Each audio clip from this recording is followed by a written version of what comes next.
Yung variegated na blue clone, kung napapansin nyo, ayan yung pinaka-anak niya, no? Ayan ang nanay niya, merong varigations, no? And yung isang dahon, akala ko walang variegations kasi tinan nyo, medyo dilaw-dilaw lang. So ayan, marginated naman siya, maganda. So ayan, ang anak na rin siya. Hello everyone, this is Hermes Sunabi ni Dino Park and Eco Garden, and welcome back sa ating YouTube channel. And for today's video, nakita nyo ba, nandito tayo sa area natin ng snake plants, yung aking variegated collections, no, ng mga snake plants. At ngayong araw na ito, titingnan natin, ano, kasi meron akong sinisipat-sipat na mga halaman ko dito na mayroon na namang mga anak, ano. Ang bilis nilang magsuloy. Kaya naman, pakita ko sa inyo kasi sa mga susunod na videos, yan po yung ating papadamihin. Papakita ko sa inyo, no? At ano-ano kayang mga uri ng snake plants na yan, kasi yung iba dito talagang mamahalin na snake plants.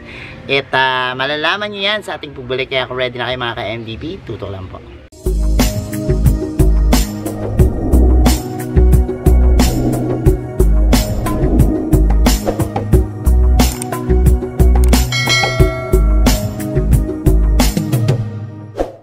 And we're back mga ka-MDP, at ako'y excited na, no, sa araw na ito dahil titingnan ko po kung ano-ano yung mga snake plants ko o Sansevieria na talaga namang nagsuloy na at talagang tiyak na nating mapapadami natin, ano. Tara, samahan nyo akong umikot. And welcome to my snake plants paradise. Ayan po yung aking mga koleksyon ng variegated snake plants, ano. Makikita nyo po, napakadami nila dito. At ayan, ayan siya, oh, kita nyo. At ako po ay excited, no, na makita yung mga halaman natin dito na talaga pong nagsuloy na, no. Kasi dito, pisa pa lang, ayan, nakakita na ako, di ba, nung nakaraan nag-harvest tayo ng bonsel, no. Ayan sila, yung mga hinarvest natin. Kita nyo, ang dami, no. Ngayon naman, meron na naman sumusuloy. Ayun po, ano. Tapos, dito sa part na to, yung aking blue clone na tinatawag, ayan, yung variegated na blue clone, kung napapansin nyo, ayan yung pinaka-anak niya, no. Ayan, tapos ganyan po siya. Kapag nag-aanak po yan, hindi dun sa suloy mismo, kundi minsan dyan po, sa may pinaka katawan niya, no. So, ayan po, pwede na nating putulin yan. Hintay lang ako ng konting aerial roots. Tapos, kung matatanda nyo, is Dwala Cave natin. Ako po, may anak na naman. Ito yung yan, purple na snake plants ang tawag sa kanya. Kasi yung nilalabas niya, yung pinaka-stem, purple po. Ayan, ito nyo, nilabasan na ng purple. Ayun po siya, ayun. Pinaka-purple. Etong isa, yan, hindi siya variegated yung lumabas, pero given na yan, minsan may lumalabas na ganyan, kahit nga po sa mga ayan, oh, sa ating mga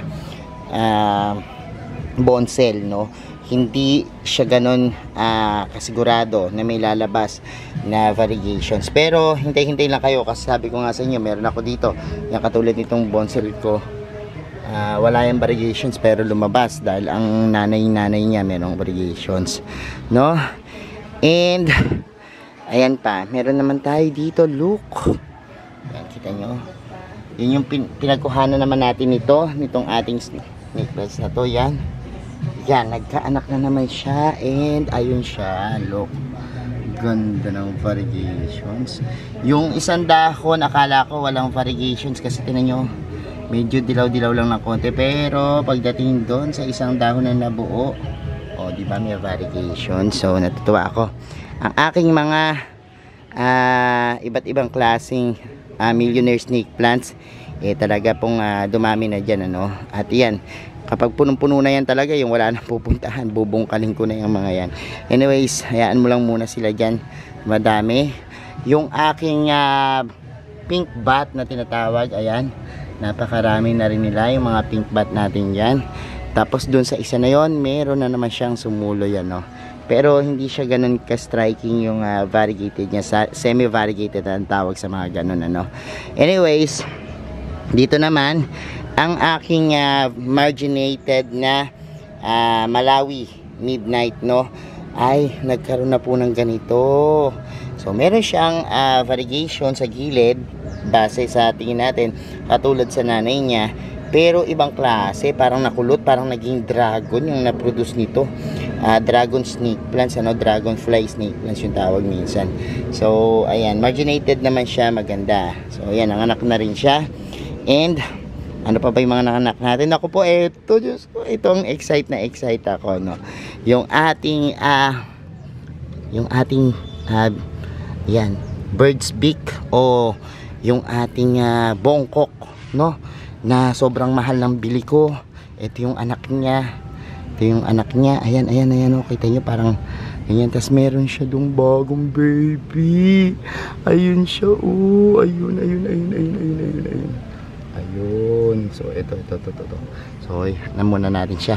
So biruin nyo, parang nung una ilan lang kami meron yan sa Pilipinas, ano, at ngayon ewan ko lang kung marami na rin nakabili niyan simula nung binilag natin itong bongkok o yung birdvic, yung hugis tuka ng ibon na Sansevieria. Ewan ko kung may mga bumili na rin, ano, pero so far tayo nakapag-produce na tayo ng isa na bird's beak, at ngayon naman may pangatlo na, may pangalawa na pala. Advance ako masyado, no? May pangalawa na sumusuloy doon sa ating mother plants, ano.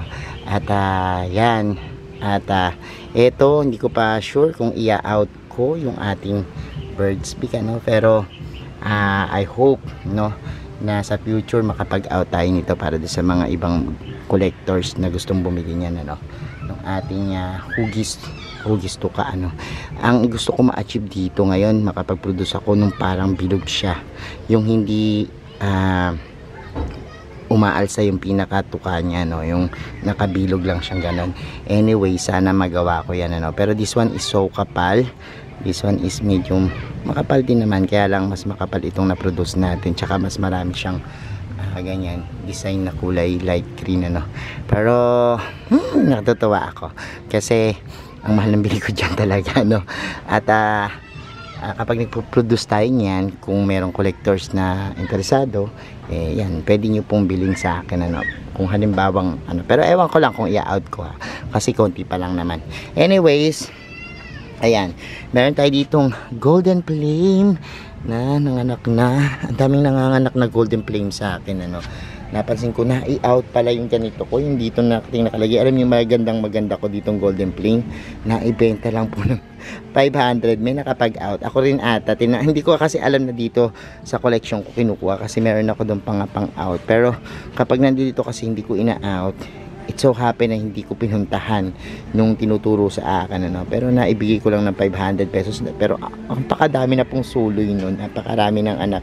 Kaya ayan, meron ditong merong bagong suloy, kaya lang anyways okay na yan. O etong ating napakaganda, look, no, moonshine na halaman, ang ganda rin.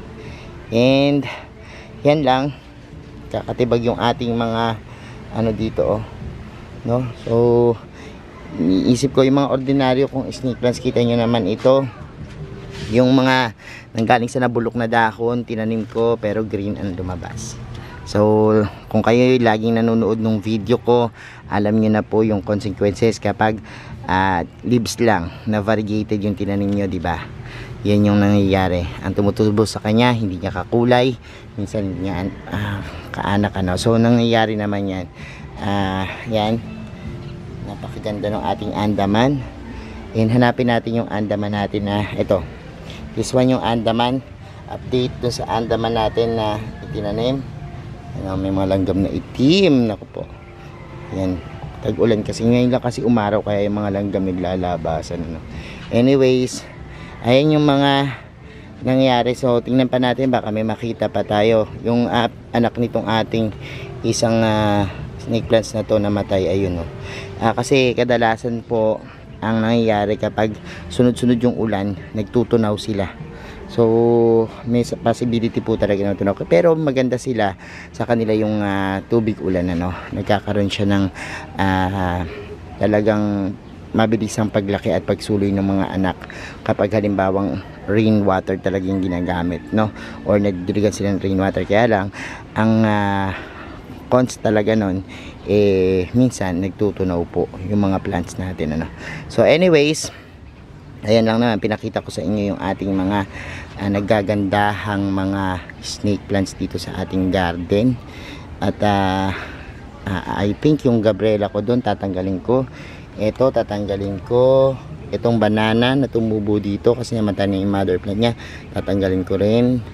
Hanapan ko ng ibang paso para puro ganito na lang, ano, yung nakatanim. And meron ako dyan, yan, yung isa na yan, tatanggalin natin, tsaka ito. So ililipat natin sila ng mga paso, ano, para pare-pareho na lang po ito ng mga ganyan yung ating tanim. Ito yung ating natin, baka may bagong tubo ang ating white variegations ng Mansoniana, wala. So ayan, okay, yung sinasabi ko sa inyo, nagkakaroon ng ganyan-ganyan kapag halimbawa, ano. Pero pagpalit naman ng dahon yan, meron susuloy na panibagong suloy, or meron susuloy na panibagong dahon, ano. So hindi na ako nangangamba dyan. And ayan po yung ating mga snake plants. Baka meron pa akong mahanap, no, dito na bagong tubo na hindi nakikita ng mata ko. Anyway, saka na lang siguro kapag halimbawang nag-follow up tayo ng mga collection natin dito ng snake plants, ano. At para yan, ganda ng mga variegations niya, no. Look, ito drama nila. So ayan po, abangan ako lalo itong isa na to, favorite ko. And ayan ang ating mga halaman, pinakita ko lang sa inyo. Sa mga interesado sa mga ganitong halaman, tumutok, marami akong ginawang video about sa pag-aalaga ng mga variegated snake plants, ano, at saka yung mga rare nating snake plants na mga piniplex natin at pinifeatured natin dito sa ating channel. Check nyo lang po dyan sa ating mga videos. So ayan mga ka-MDP, napanood nyo na yung ating video at nakita nyo na yung ating mga naka-line up na papadamihing mga snake plants, ano. At manatiling nakatutok dito sa ating channel. At sa mga hindi pa po nagsasubscribe sa ating YouTube channel, kung bet na bet nyo po yung ganitong usapan, plants and gardening, mag-subscribe na po kayo, no? Huwag nyo po kalimutang i-hit yung notification bell para laging updated sa aming latest uploads, pati po sa iba't iba nating social media accounts, sa ating TikTok, Instagram, Facebook pages. Search na po Hermes Sunaho or Mini Dino Park and Eco Garden, makikita nyo na yan. Salamat ng maraming mga ka-MDP, and this is Hermes Sunaho nagsasabi sa inyo ng planting. Bye!